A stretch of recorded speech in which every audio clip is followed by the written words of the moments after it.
news that is, I think, helpful to the college, and that is that incoming Brooklyn Borough President Antonio Reynoso has asked me to serve on his transition committee.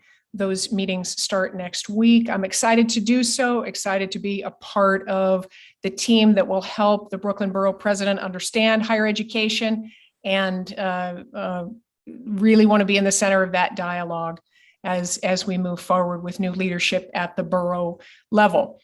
Last thing I wanted to mention before we open it up is that this is David Dweck's last meeting. I want to thank you for serving, David.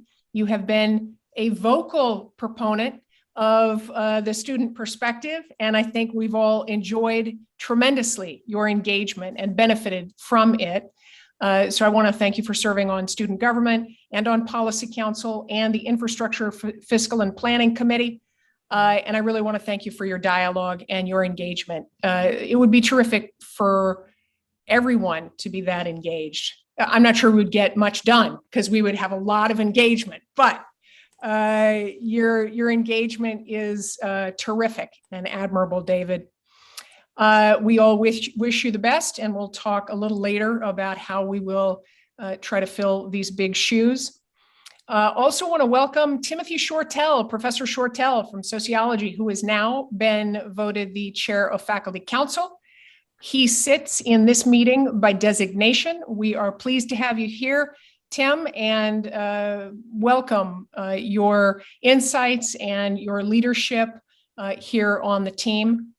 Not by designation, but by dint of being voted, Yedidja, who was previously the faculty council chair, sat on the executive committee of Policy Council. That was not by virtue of title, it was by virtue of elections. So what we'll do a little bit later in the meeting is separate out for a couple election caucusing by stripe, faculty, students, and administration, and we'll come up with a replacement for that position. So those are my opening remarks, and we'll take any questions if there are any at this time.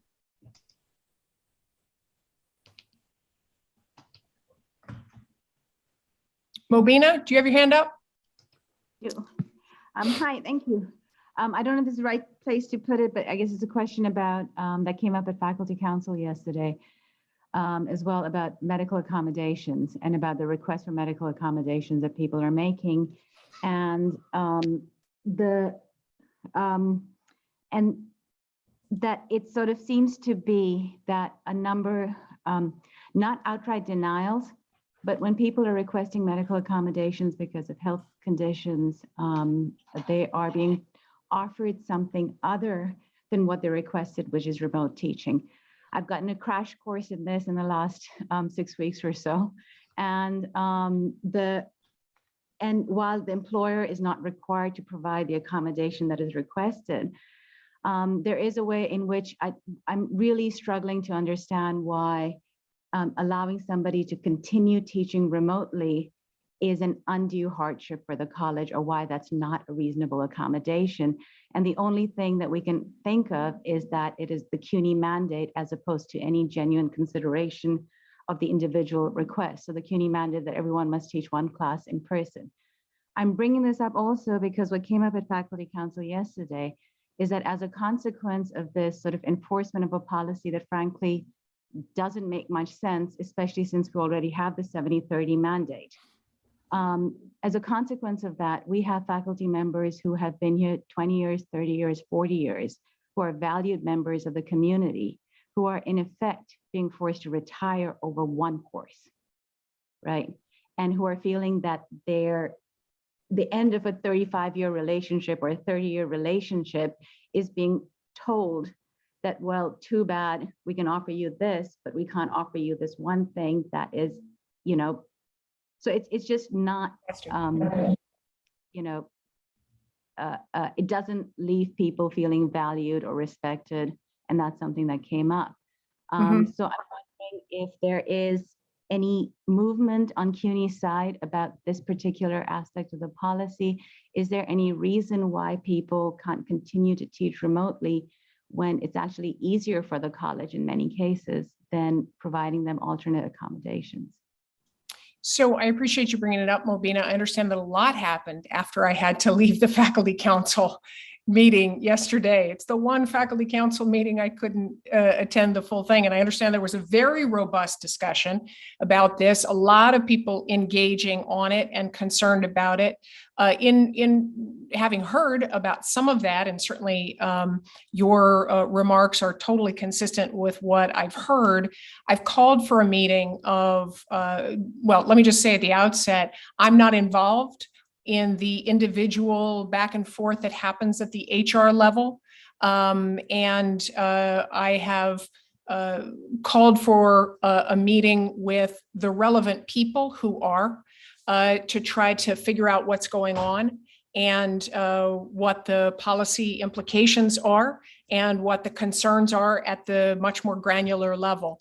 So I don't have any global thing to report out, except that I hear you, and we're going to have a meeting about it, and I'm sure we can talk about it again at labor management with the union later on this month. Erin? Sorry, can I just I just want to note that HR and Renita have been really great. It's just sort of the sense is, so it's the larger policy coming down, but I just want to give a shout out to Renita for making an effort and reaching out to people. Great. Thank you so much, Mobina. Erin? So I thought this might be something that actually will touch a little bit on what Mobina was saying. And also in addition, I might be jumping the gun, but let's see. So I had a meeting today with Vice Chancellor Maybank, and I was told that it seems like the religious exemption process is going a little bit to change, and it's going to be centralized by CUNY due to students complaining that in some campuses the same submission was done while on one campus they were denied and one campus was accepted. And I was wondering if the president is aware when that change will happen. Will students who are denied, will they be able to resubmit their request for a religious exemption? And if we have a timeline to when this is happening, and will this include also the medical exemption, to be honest, also? So thanks for that, Erin. This is absolutely the first I'm hearing of it, from Denise Maybank, the Vice Chancellor, to you, to me. Ah, here comes Tony. Maybe Tony's heard something. Tony, I have heard. Maybe Ron has heard something. Can y'all hear me okay? Yes. Okay. I have heard something. They are centralizing religious exemption requests for vaccination for students for the spring semester. So it won't impact any decisions made in the fall. It's for the spring. There should be communications coming out some point in the future from CUNY Central regarding the process and how to submit it. But it's for moving forward for the spring, and disability accommodations will still be handled by the individual campuses. Thanks for that. Tony, Ron? Okay, so he's correct. The process is actually open now. So students can submit their religious requests the same way they did it through CUNY first, but it gets routed to CUNY. And then there is a deadline for them to submit those requests. I believe it's like January something. Don't quote me on the day, but there is a deadline by which students need to submit those religious exemption requests. In terms of medical exemptions, that process has actually always been managed by CUNY. Students just don't see it. CUNY has hired medical professionals that we submit the documents to the medical professional, and then they make a decision if that is acceptable or not. And so when we're saying it's not Brooklyn College that's doing these medical reviews, it's actual doctor who's looking at these documents and saying if it's approved or not approved, and then we're communicating back to the student. That process is ongoing. There is no timeline for that because there's no timeline for students to get hurt or for things to happen. So that process will still remain the same, but it's an ongoing process. Thank you so much, Vice President Jackson. This is helpful, I think, for all of us to understand what's coming down the pike on these issues. Professor Florence. Yes, the phrase that you used earlier is that we have different stripes here represented. And my worry, which is something I raised at the meeting yesterday as well, is we speak to students, they're here, they're with us, and some of us are students, or some of them are students, and we speak to faculty concerns because we are faculty, these are our colleagues, we know them well. I think we shouldn't forget that there's another layer there of staff. Yes. I don't know who's speaking for them. And sometimes we look at staff in terms of administration that's imposing mandates, but they staff who are reporting to administrators. And I think we should not leave them out of the equation. So it's students, yes, we're concerned about you. Faculty, yes, we're very concerned about you because you're one of us, but our staff as well are important and they're held to their standards. Thank you for that, Namalunda. I completely agree. And staff have approached me over the course of the past year and a half expressing exactly that they're not represented in the governance structures of the college in any formal sense, in particular as well, policy council, and sought engagement with me directly as president to influence policy matters that most directly affected staff. It's the reason that we formulated the advisory council, the staff advisory council this year. Jesus Perez has become the chair of that council, and that council is engaged with us. And I think Tony Thomas here functions as a liaison to that council. For exactly those reasons that you have raised. You're right. The three stripes that are represented here, the students and the faculty and the administration, don't include the rank and file staff. And we don't want to mistake the notion that, well, the full college is represented here, because it's not. Tony, is there anything you want to report out in terms of being a liaison to the staff council? So the staff council, it's the president's advisory committee on staff. They do meet regularly. We're meeting once a month as a whole staff group. And then we also have a steering committee that's being currently led by, as you mentioned, Jesus. And we're working on various issues. It is an opportunity for them to express their concerns. But Namalunda, you are correct. A lot of those individuals are not here in this body or this group. The other thing that I wanted to mention is that a recommendation to develop a staff advisory council came from the implementation team for racial justice. Our staff is much more racially diverse than kind of other members, certainly our faculty and leadership. So it came out of the implementation team for racial justice as a recommendation. So we have implemented that and look forward to seeing what emerges with that closer relationship and what we might learn from it and how we might continue to grow. Tammy? Thanks. I have a question that's related to staff and also related to returning to campus. So I have a large proportion of staff in my area who are not vaccinated, and they've shared this with the staff in our group. And the vaccinated staff in my group are concerned about returning to work with unvaccinated people. And so I wondered if you could talk about where we're at with the vaccination mandate for faculty and staff. I wish I could say that was on the horizon, but we do not currently see that on the horizon. It has to do with the relationship between the city and the state and the federal mandates. And the position that the university holds, which is partly a city entity, partly a city agency, partly a state entity, and potentially subject to any number of mandates and guidance. This is not something that we expect immediately. Personally, if it were up to me, we would have we would subject the faculty and staff to the same vaccination mandate that we subject students to. But that is where we are. We're part of a larger system, and the larger system has not made a decision to move forward with a vaccination mandate for staff and faculty.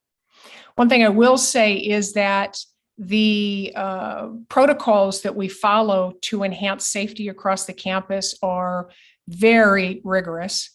And the universal masking mandates that we have, the random testing of vaccinated individuals, the weekly testing of unvaccinated individuals, these have been so far with lower density, to be sure, on campus. They've been successful in keeping the campus safe.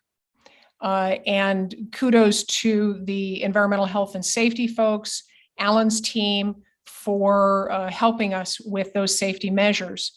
I know that we face a different circumstance in terms of density on the campus in the spring. And, one of the things that I'm trying to do is to use the bully pulpit at every turn to encourage vaccination. And if you're fully vaccinated, to get a booster shot. I got a booster shot last Friday. Didn't much feel it. Got very lucky. I definitely felt the second shot, but not the third particularly. And I really want to encourage people to get vaccinated fully and to get a booster shot if you can. Mobina? Sorry, I forgot. I had a question from a colleague about, so just pushing a bit more on the what happens if somebody refuses to do testing. And I'll just sort of preface this by saying that I think we should. I think surveillance testing is important, and I'm glad we're doing it. But so if there's somebody who works on campus or works part-time on campus and they refuse to show up random testing, they're denied access to campus. But then obviously if their work requires them to be on campus, so what's the next thing that happens then? Because the policy says sort of, I think deliberately, vaguely, that somebody will be in touch with you, right? Yeah. About what happens next. Yeah. And similarly, sort of, the staff mandate that came down that was in your communication to is 70-30. So again, in terms of medical accommodations and concerns, that is something that remote work agreements, it seems that medical accommodations should be considered outside of that 70-30 ratio entirely. That those are a different, those numbers of people who have, are working fully remote because of a medical accommodation should not be included in that kind of calculation of the, just generally exempt. I'm going to stop there. But what happens to somebody who refuses to do testing? Thank you. So the 70-30 works a little different with the staffing than it does with the teaching. With the teaching, it's an overall number of percentages of courses. With the staff, and in terms of the 70-30, it is having to work those number of days as a minimum in person. Now, some jobs obviously have to be done entirely on campus or more on campus than 70-30. And so the institution, the supervisors have the ability to say, hey, I think this, either it's an essential worker or, hey, because we're mostly coming back to campus, this person really needs to be on campus more than 70. So again, I think the 70 is kind of considered a floor, absent the accommodation question, which is a separate one, as you point out. Your first question, though, was about what happens if someone refuses to get randomly tested. And I think that's, first of all, it would be tough to understand why someone would do that. It's for the safety of the full community. It's far less invasive than getting a shot. It's pretty mild. And if someone's kind of deliberately refusing to do, people have reasons for not, we should talk this through. I think we should all be reasonable and talk this through, Mobina.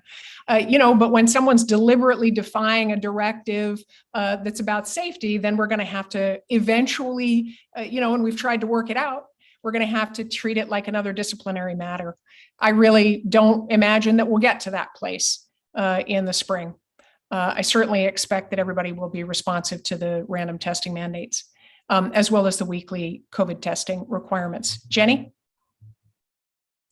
Just a quick follow-up to student query and related queries. So I just want to point out there's a lot of misinformation, nobody's fault, amongst faculty, staff, and students as to who is responsible for the faculty not having this mandate. And my understanding is basically the governor has to say, you need to be vaccinated at CUNY schools, if that's my understanding. And just a suggestion, it might be good to put this out there because a lot of people are pretty stressed out and upset about it. And if they know that it's really out of our hands and they should write to the governor, I think that would be really helpful. That's an interesting point, Jenny. I think that the way it was explained to me was a little more complicated. Okay. In terms of the ecosystem, where the city relates to the state and relates to the feds, and also the fact that there's ongoing litigation right now in terms of the application of the federal mandate. Right. So I think it's hard to message that level of complicated that kind of complication, except in person in the way that I'm trying to do it here. But I appreciate that a number of people are upset that there isn't a universal vaccination mandate for faculty and staff. I'm sympathetic to that, and I very much encourage everybody to get vaccinated. Thank you. All right, folks, I think we're good. Everybody good? All right. Let's proceed with the first order of business, which is about the minutes from the November 3rd, 2021 meeting. Are there comments or corrections to those minutes?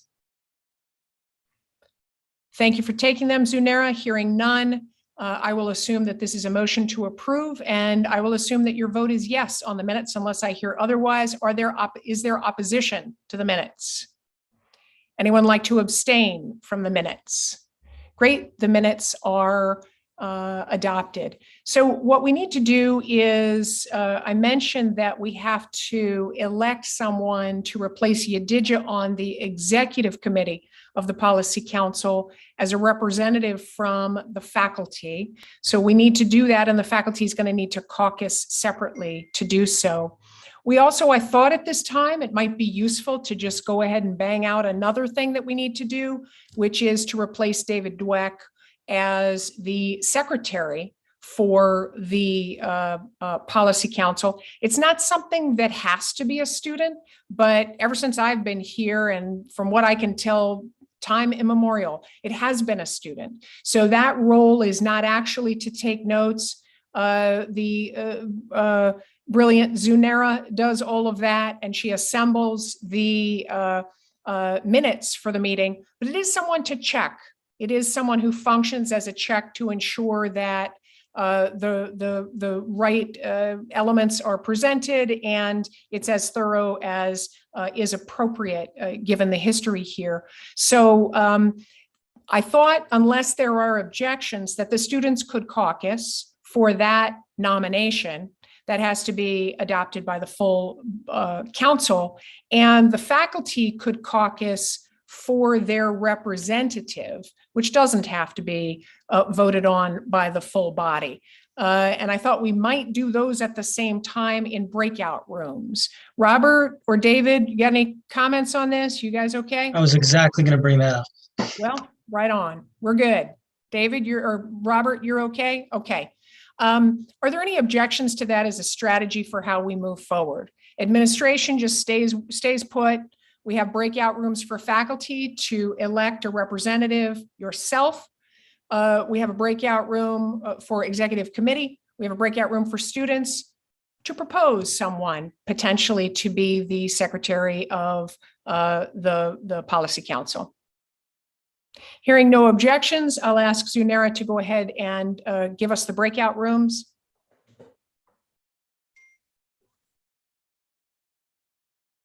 Okay, you should have an invite to join your breakout room.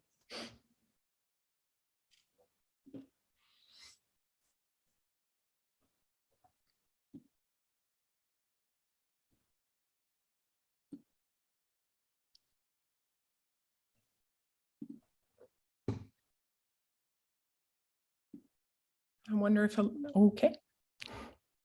Flavia and Alyssa, you should have a breakout room option. So Zunera, your minutes need someone to move the minutes, your minutes for this meeting? Need someone to mean- move the November minutes? Is there Yeah, I anyone think- here who would like to move the November minutes? All we need is a motion and a second. Maria, Peter, thank you, thank you.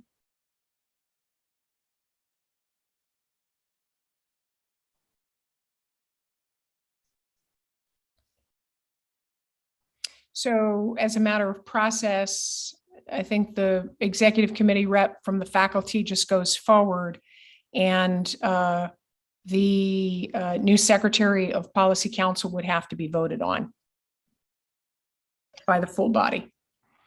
Zunera, do you have a poll for that?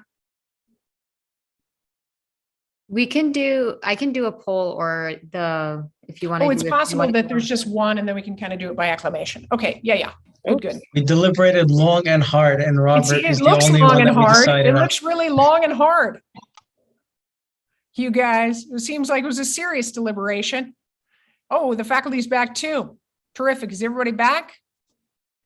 Looks like folks are back. Okay, so let's do the first order of business, which is actually in the minutes, which is the faculty election for a new policy council, new member from the faculty to the policy council executive committee. Someone from the faculty like to report out on that?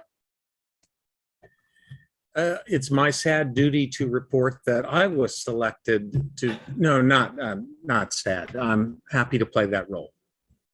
Welcome to the team again, Tim. Look forward to working with you. Great. That does not need to be voted on by the body because it's a representative. But did the students want to nominate anyone as secretary? Anybody? I'm going to nominate Robert Adler. Okay. Robert, do you accept the nomination?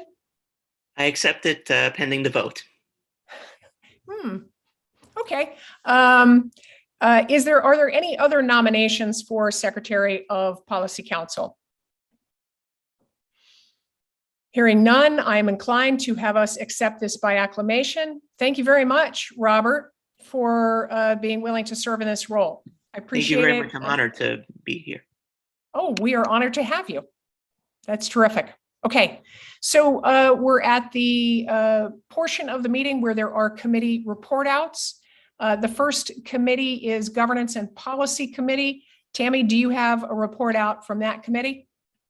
I simply want to report that we met to look at whether we have to vote or endorse everyone's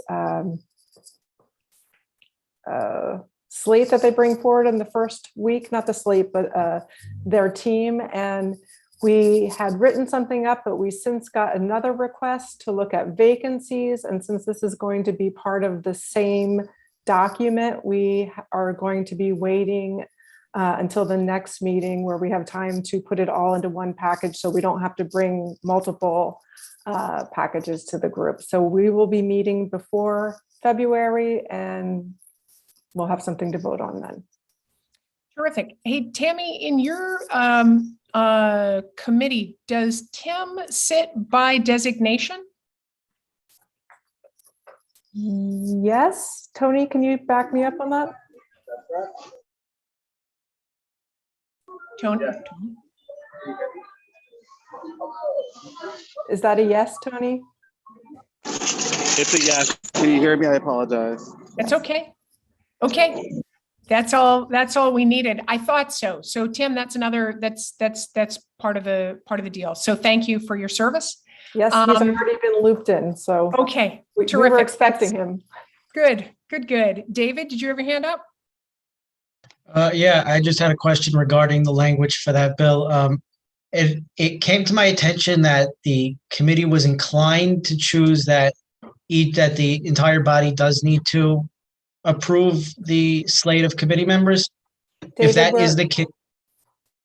We're actually preparing two documents, one that has to vote and one that is not to vote. And so we did not decide on a way to go, but wanted to bring it to the body. I just want to bring it up before I leave, though, that if the committee does decide to go with the one that says that the entire body does need to approve the slate, based on the amendment that we passed in the beginning of this year, that would be an encroachment on each body, and therefore each body would have to approve it as well as the entire body. So the thing that I will say is that, Robert, you have big shoes to fill. And you need to understand the argument that David is making. And we will have textual analysis of said amendments when the issue is presented to the body as a whole. Thank you, David. Yeah, just in short, basically any amendment that removes any of the ability of one body to take action, which this would do, would remove the ability of students to appoint their own members, faculty to appoint their own members, and administrators to appoint their own members. That would need approval from each of the bodies. So this would have to get approval from USG Senate, from the GSO representatives. It would need approval from Faculty Council. It would also need approval from, I don't know who approves for the administrators, but I would guess, let's say, the President's Council. So just to clarify, the Faculty Council is not a body that is that staffs Policy Council, except by designation, the chair. Otherwise, the faculty can have a number of representatives who are not members of Faculty Council, and it does. Likewise, I believe, actually, I'm not sure about the students. Tony, do you have a comment on that? Or maybe Zanera, Tony?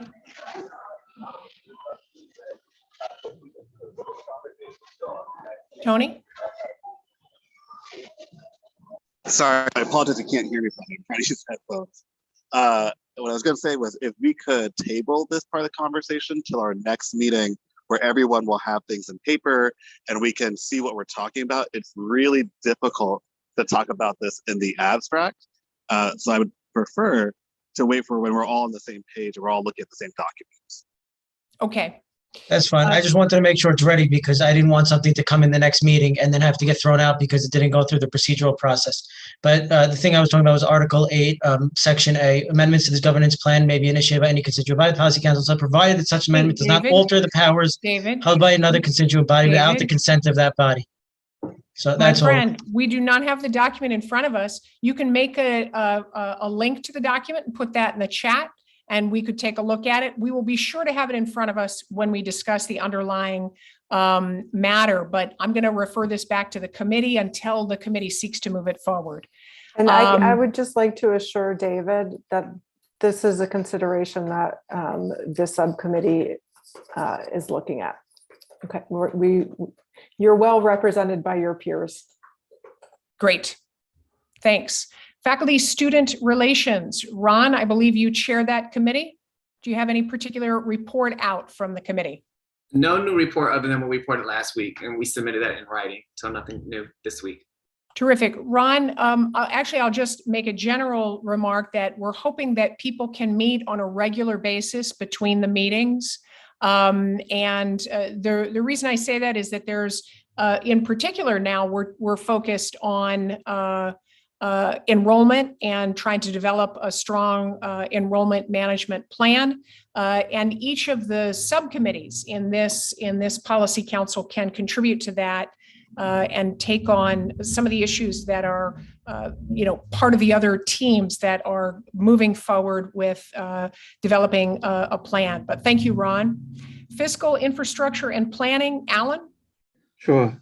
What you just said is an excellent segue to what we discussed at our committee meeting.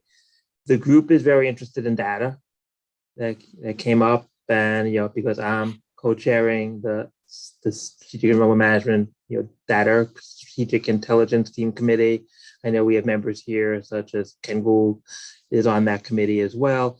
The FIP committee is interested in looking at data as well, and I'll report back to them on what the progress we make at our strategic enrollment management group, and we'll try to see where there are places where the committee from student, faculty, and administration perspective could add to that discussion. That sounds great. The last committee is external relations, and it's the only committee that's chaired by someone who does not sit on Policy Council. That's Todd Gallitz. He is convening that committee before the next meeting in February, and we'll be able to report out from that committee meeting. Are there any comments or questions to any of the committee leaders or members in terms of what they're discussing? So I just want to note the dates for the spring meetings, which are set. We had done, for those of you who are new, we have done repeated, what do you call those, Google things where you look at different, starts with a P. What do you call those things that where you put different dates in and you kind of. A doodle? Yeah, it's a doodle. See, it's a P, but it's upside down. Okay, so I was thinking a poodle. I was literally sitting here thinking it's a poodle. It's a doodle, folks. Anyway, we've done multiple doodles and we always come up with the same time, and that is Wednesdays at 5. It's a time that may not be perfect for anyone. It's certainly not perfect for anyone, but it is a meeting time that allows most of us to be here, the most among us. So again, as we have in the fall and the spring, we're going to meet on the 23rd of February, the 23rd of March, the 27th of April, always at 5 p.m. And I look forward to seeing you all then. Are there any final matters to raise in front of the committee? David. So there were 3 bills that were passed by USG that were sent to Faculty Council. One of them was regarding course packets. One of them was regarding textbook costs for pathways classes. I can't remember what the third one was for, but is there anything from Faculty Council on those? Any information regarding that? So just to clarify, this body is not, other than the representation that we happen to have from Faculty Council, it's not a conduit from the students to Faculty Council. That said, I assume that you've sent those resolutions to Tim as the new chair of Faculty Council. So this is maybe a little bit my bad. I think in the transition between Professor Langsam to Professor Shurtell, they were supposed to vote on it in the meeting of the elections. That's at least what I was told. But I was watching that Faculty Council meeting and it was not brought up. So I will reach out to Professor Shurtell and make sure that we have 5 resolutions actually that are pending review from Faculty Council. Great. Okay, yeah, we'll coordinate to get that. I think it was just the fact that we were, a change in leadership has delayed that, but we'll get to that right away. Thank you for raising that. Anyone else? All right, I really appreciate your engagement, David. You've got more. What's up? So yesterday's meeting for the student government, another 2 things came up. One was regarding reasonable accommodations being given to students to take their exams at either at a different date, at a different time, or a different modality. I keep hearing this thing floating around, CUNY rule, dodging vaccine mandate. Is there a written rule anywhere? Because if there's one thing that I've learned 3.5 years here, is that if it's not written down, it doesn't exist. And you're asking for which rule to be written down? Which rule are you looking for the writing on? The CUNY rule regarding students being denied the ability to change the dates of their final or the modality. I had heard it was exclusively about the modality, David. I know that is written in, and it's on the website. We can locate that for you. Just send me an email and I'll send it back to you. Or Zunera, you can send it to me or to Zunera. That portion of it is very clear that the university does not want faculty working individual deals with students to circumvent the vaccination mandate. What about vaccinated students? Pardon? What about vaccinated students? There's no intent at all to write new rules for the way that exams happen, except to the extent that they are an attempt to get around the vaccination policy, David. As you and I have gone back and forth on email on this matter, the policy is as flexible as it has been in terms of students taking exams, but it looks hostily on an attempt to circumvent the vaccination mandate. But it's not an attempt to shut down all the ways that students and faculty have negotiated these matters historically. So to understand clearly, in the past, if somebody had, let's say, work and they needed to take their exam on a different way, and the professor said, okay, that was fine. If we have a vaccinated student who has work or is away and would like to take their test online, and the professor's okay with it, would that be blocked by the administration? I'm not sure, David, and I'd like to know if this is a theoretical question or a real one, if it's hypothetical, if there really is a conflict. I believe that there's a student that falls under that category that reached out to me, but I don't have the exact details. Okay, well, let's continue the dialogue offline. I think that's perhaps the one circumstance in which the requirement to not change modality is in tension with historical flexibility on these matters, but let's look at it on an individual basis, David. Okay, and the second item that was brought up by student government was the reentry review board. We had a club who planned an event 5 weeks in advance, and due to inconsistencies with the information coming out of the reentry review board, that event was not approved until about 2 hours before the event was planned to start. Could we get the reentry review board to voluntarily accept to do three things? The first is put out and let's say an agenda beforehand telling us exactly what will be voted on. Second one is live streaming the meetings, and the third one is putting out a summary of exactly the items that were passed. And in that, those three things, David, the reentry review board doesn't review student events. Yeah, but that was told to me 9:30 p.m. on Monday night, right before the event was planned to happen Tuesday afternoon. So maybe we should get some, no, it's okay. Maybe we should get some context here, because it sounds like Vice President Jackson worked on this particular issue, and there were some unusual circumstances because faculty were involved. It wasn't raised as a student issue, but Ron, let me let you, I'm not familiar with the details. You are. So just to clarify, the RRB does not approve student events. In that particular situation, the students were looking to hold an event in a classroom. Student Affairs does not have authority over classrooms. So a faculty member agreed to get a classroom for the students. In order to do that, they had to get approval from the registrar. However, because of COVID, that faculty member had to contact EHS to say, hey, based on the requirements of what this club is trying to do, is this particular space okay to use? Based on what that student group submitted, they wanted a lot of people there. So it wasn't RRB. Carrie had said, you can't, if you want to have these many people here, you can't have food. The group then went back and changed their capacity so that they could then have food. So it was actually not RRB. It was a situation where there's a lot of people that were involved, contacting a lot of people. Come to find out, there was 2 different faculty members that were trying to get space for the same event. They didn't even know about it. So it was just really too many cooks in the kitchen. I was also having conversations with the club.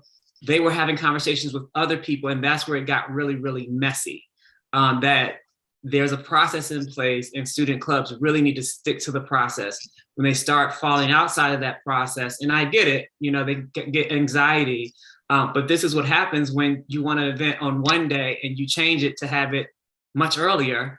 We're trying to adjust to make sure that that event can happen, but there's a lot of moving parts to it, but you still kind of have to stick to the process.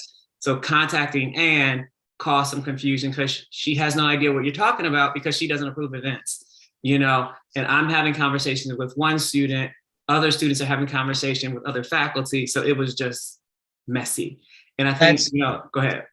Yeah, that's the problem. And we don't know the rules coming out. We don't know could we have just a guidebook of exactly these are the rules set by the RRB for student events? And just know every time that that's updated, just get an updated summary of everything that was approved and agenda beforehand showing this is what's going to be voted on. I don't think it's unreasonable to request those three things happen. And the response to that almost every time is the RRB doesn't handle student events. I don't think that's relevant because the RRB's meetings are affecting student events, whether they handle it specifically or not. And I don't think that the request that I put in was unreasonable. Tell us before what you're voting on, live stream the meeting, and tell us after what the result of that vote was. I don't think that's unreasonable. David, it wasn't, like, we don't deal with student events. It goes through student affairs. Student affairs has a process for that. And I think that it's really important to use that process. Vice President Jackson has a huge amount of discretion.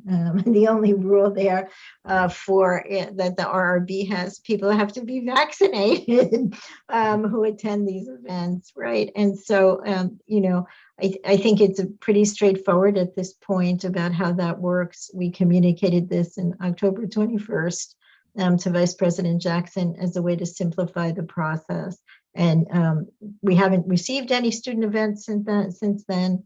And are really unaware of it, of what's been going on. So I'm sorry, but that's the issue, is that we think that you're the problem and you think that you did everything correctly, and we don't know what the problem is because there's no direct communication. These meetings aren't being live streamed. We're not being told what the rules are. We're not going to live stream the meetings. We're not going to live stream the meetings. What I will say is that's one of the reasons that I agreed to enhance student government representation. There are two student representatives on the RRB. I want everybody to understand that there is student representation, but there's not student government representation. I considered that request carefully. I think it's probably right. And I talked to Provost Lopes about it, and we're moving forward to enhance that kind of communication. That will, I think, allow folks to be at the table and to understand what's being managed and handled by the RRB, even when it's not focused on student events. And at this point, it's not focused on student events at all because that has been removed from the RRB's jurisdiction. So Douglas, you're next. Yeah, I just wanted to share for David that there is in the bulletin, I just put in chat, a policy on when a student is absent from an exam. So that I'm sure is still in effect. So it should take care of any cases that you were discussing as far as conflicts with an exam. That's helpful. Appreciate it, Douglas. Anyone else? Sarah Lee, you had your hand up. Is there anything you want to say? I was just going to say that I understand that the RRB doesn't deal with student events, but I also understand what David's saying in terms of like when things are voted on and that's not communicated to student government and to student leadership, we have a really hard time understanding what the new rules are. I know for myself, every time I contact like a specific office for an event that I'm holding with my club, I get new answers like on a weekly basis. There's a new rule. I don't know who voted on it. I don't know why it was voted on. I don't know when it was voted on. And then I constantly have to keep up with like new paperwork that needs to be filed or new rules for reimbursement or vendors. And I think it would just be really helpful if we had some more transparency between all of these different groups of people.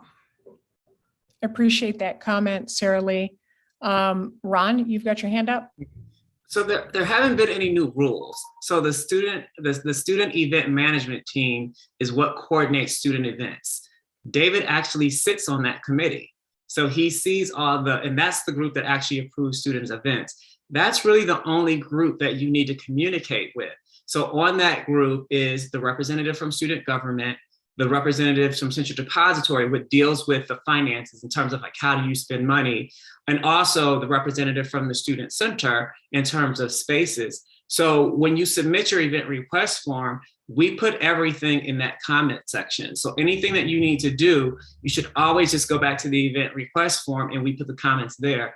I think when it gets tricky is when students think that there's something else they need to do and then they start contacting those offices. So we never, even if you're dealing with procurement, we never send you to procurement to deal with it. We always have Jessica be the point person to say, hey, these are the documents that we need to move your thing forward. What typically happens is students have relationships with other people. So they will contact Alan and say, hey, Alan, I'm trying to do this. And Alan will say, well, I don't really know what you're talking about. Not realizing that Jessica is already working with Alan's people because Alan's not the person to deal with it, you know. But what we can do, and this is something that we talked about with David, is to do trainings for all the clubs and organizations to go over all the process and procedures. Student affairs can't mandate it, but student government can mandate it. So if that's something that you'd be interested in doing in the spring before classes begin, we're more than happy to do it. You know, we can explain to you what the process are, because they really have not changed. The only change that has happened is how we manage the money, because everything has gone to CUNY first. And that means that if you want to spend money, it's going to take a little bit longer. So we kind of need to know more in advance what you want to do. But we're more than happy to work with you to kind of clarify some of those process and procedures. Thanks, Ron. Aaron? I'm just going to quickly, since I feel like it does involve a lot of student government, what's going on over here, but very quickly, I do agree with the notion of what David is saying over here in the spirit. Very quickly, the rules such as having individually packaged food, that is something that I believe at least to my knowledge until now, it's coming from the RRB. That is a decision that is made by the RRB, and VP Jackson has to apply those rules in the SEMT meetings. And I believe that student government should have representation in every policy-making group. And I don't think that it is a bad request to ask for transparency from that group, since we don't have representation. Now that the president has come in and said that you're going to enhance our representation over there, and we're going to have student government, I believe that's going to be at least the solution for now. But I do agree that if this wasn't the case and we weren't enhancing the students' position in RRB, having two random students, and I'm sorry that I'm saying random, that USG is not aware of, we don't know who these students are. We don't know how to communicate with them. We don't know what's being voted on. We don't have a say if we want individually packaged food or anything. I just don't see, it doesn't seem fair to me, to be honest. So Aaron, not only are we going to enhance student government representation, I've already talked with you and agreed that as the current students graduate or rotate off the committee, that we would then turn to student government to replace those positions. So there is no objection to proceeding through student government to fill those slots going forward. Just to clarify. Anne, is there anything you want to say about this? Or are you good? I guess the only thing I'd say is that we do publicize anything that's a change in college policy, the reentry through returning safely together, right? And what we do. Our decision making is pretty clear. One thing we can do and share with students is if there are guidelines for courses that we provide to faculty, we will be sure to also share them with students. And we are happy to have the student representatives also on the RRB. So I think we should do that because faculty obviously have not been communicating them necessarily, and that would be helpful. David? Yeah, CUNY has a page on their website regarding changes and rules on reentry and anything new relating to COVID. Could we get something similar to that from the RRB? Here's a list of rules. Here's what changed from the last year. We also have that. We have returning safely together. We have guidance for students. Could you send me a link and to that's that? what the RRB follows, is that guidance that's there Go for to the returning safely homepage together. of the college. It says On the website Returning of the Safely Together. college. You can click that. Mobina? Sorry, just speaking of faculty, is there, like, we have the, the language that comes every year for what to put in the syllabus, suggestions in terms of the sexual harassment policy, holidays, etc. Is there something similar in terms of COVID safety for spring? Yes, Because, there will be.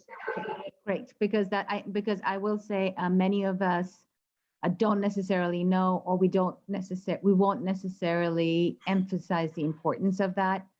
So it's good to have that reinforced from chairs, from admin, as something that we should take. So the fall page is on my website, so for my office, and also on Returning Safely Together. And we are working now on the spring, and obviously waiting to see what's happening. But working on the spring one now inside the RRB right now. So, And we'll probably issue that in January, Anne? yes, I would say probably mid-January, because we're waiting for more information, obviously, on the variant, et cetera.